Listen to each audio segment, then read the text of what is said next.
அடுத்த முறை சிக்கன் வாங்கினா கண்டிப்பாக அந்த ரெசிபியை செஞ்சு பாருங்கள். ரொம்ப டேஸ்டியாக இருக்கும், ரொம்ப ஈஸியாகவும் செய்யலாம். இது ஒரு முறை செஞ்சிட்டிங்கன்னா அதுக்கப்புறம் ரெஸ்டாரண்ட்டுக்கே போகவே மாட்டீங்க, அந்தளவுக்கு ரொம்ப டேஸ்டியாக இருக்கும். ஃபஸ்ட்டு வந்து ஒரு மசாலா அரைச்சிக்கலாம். ஒரு பேனில் 1 டீஸ்பூன் ஜீரகம், 1 டீஸ்பூன் சோம்பு, 1 டேபிள் ஸ்பூன் மல்லி சேர்த்துக்கோங்க.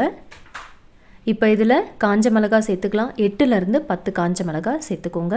காரம் அதிகமாக வேணும்னா இன்னும் கொஞ்சம் அதிகமாக கூட நீங்கள் எடுத்துக்கலாம்.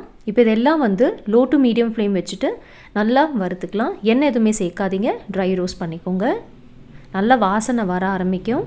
அந்த டைமில் ஃப்ளேம் ஆஃப் பண்ணிவிட்டு நல்லா ஆற வைக்கலாம். ஆறின பிறகு ஒரு மிக்ஸி ஜாரில் மாற்றிக்கோங்க. பாருங்கள், மிக்சியில் சேர்த்துட்டேன். இப்போ இதில் கொஞ்சமாக புளி சேர்த்துக்கோங்க. பாருங்கள், ஒரு சின்ன நெல்லிக்காய் சைஸ் அளவுக்கு புளி எடுத்திருக்கேன். இதில் இப்போ 1 டீஸ்பூன் வெல்லம் சேர்த்துட்டு 1 டீஸ்பூன் லெமன் ஜூஸ் சேர்த்துக்கலாம். இப்போ இதை வந்து நம்ம அரைக்க போகிறோம். அரைக்கிறதுக்கு 1/2 கப் அளவுக்கு தண்ணி சேர்த்துக்கோங்க. 1/2 கப்லேருந்து 3/4 கப் அளவுக்கு தண்ணி சேர்த்துட்டு இதை வந்து நம்ம நல்லா ஸ்மூத்தாக கிரைண்ட் பண்ணிக்கலாம். பாருங்கள், நல்லா ஸ்மூத்தாக அரைச்சாச்சு. இதே போல் நல்லா ஸ்மூத்தாக அரைச்சிக்கோங்க. இது இப்போ இருக்கட்டும். அடுத்ததாக வந்து சிக்கன் எடுத்துக்கலாம். சிக்கன் பார்த்திங்கன்னா 500 கிராம் அளவுக்கு எடுத்திருக்கேன். போனோடு எடுத்திருக்கேன். நல்லா வாஷ் பண்ணியாச்சு. தண்ணி ஃபுல்லாக நல்லா ட்ரெயின் பண்ணிவிட்டு இதில் வந்து 2 டேபிள் ஸ்பூன் அளவுக்கு நல்லா திக்கான தயிர் சேர்த்துக்கலாம். அடுத்ததாக நம்ம இப்போ அரைச்சோம்ல அந்த மசாலா பேஸ்ட், அதை சேர்த்துக்கோங்க. மசாலாவை சேர்த்துட்டு தேவையான அளவு உப்பு சேர்த்துக்கோங்க. இப்போ நல்லா மிக்ஸ் பண்ணிவிடுங்க. இது நல்லா மிக்ஸ் பண்ண பிறகு இதை வந்து நம்ம ஒரு 30 மினிட்ஸ்க்கு நல்லா மேரினேட் பண்ண விட்டுடலாம். கண்டிப்பாக ஒரு 30 மினிட்ஸ்லேருந்து 1 மணி நேரத்துக்கு இது வந்து நல்லா மேரினேட் பண்ணிக்கோங்க. அப்போ தான் நம்ம செய்கிற கீ ரோஸ்ட் வந்து ரொம்ப நல்லா வரும். இப்போ ஒரு பேன் எடுத்துக்கலாம். பேனில் பார்த்தீங்கன்னா 3 டேபிள் ஸ்பூன் நெய் சேர்த்துக்கோங்க. அடுத்ததாக வெங்காயம் சேர்த்துக்கலாம். 2 மீடியம் சைஸ் அளவுக்கு வெங்காயமாக ஃபைனாக சாப் பண்ணிவிட்டு சேர்த்துருக்கேன். இதில் இப்போ 1 டீஸ்பூன் இஞ்சி பூண்டு பேஸ்ட்டு சேர்த்துட்டு நல்லா வதக்கிக்கலாம். இது வந்து நல்லா கோல்டன் ப்ரௌன் கலர் வரணும்.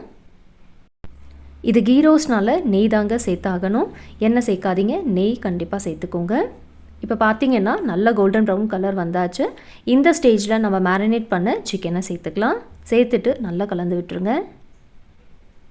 பாருங்கள், நல்லா மிக்ஸ் பண்ணிவிட்டு இதை வந்து நம்ம கவர் பண்ணி வச்சிடலாம். கவர் பண்ணிவிட்டு மீடியம் ஃப்ளேமில் ஒரு 7 to 8 மினிட்ஸ்க்கு நல்லா வேகட்டும். அப்பப்போ ஓப்பன் பண்ணிவிட்டு நீங்கள் வந்து மிக்ஸ் பண்ணிகிட்டே இருங்க.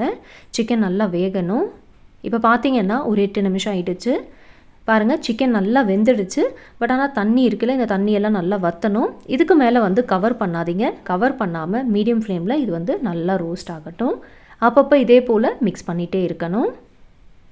ஒரு 4 to 5 மினிட்ஸ்லேயே பார்த்தீங்கன்னா இது வந்து நல்லா திக்காயிடும், தண்ணியெல்லாம் நல்லா ட்ரை ஆகிடும்.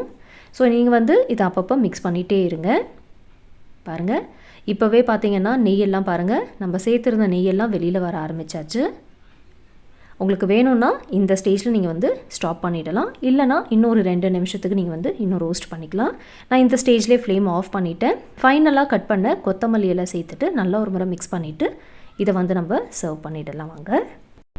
இந்த சிக்கன் கீ ரோஸ்ட் பார்த்தீங்கன்னா சப்பாத்திக்கு வச்சு சாப்பிட்டா ரொம்ப நல்லாயிருக்கும். ரைஸ்க்கு கூட நீங்கள் வந்து சைட் டிஷ்ஷாக வச்சு சாப்பிடலாம்.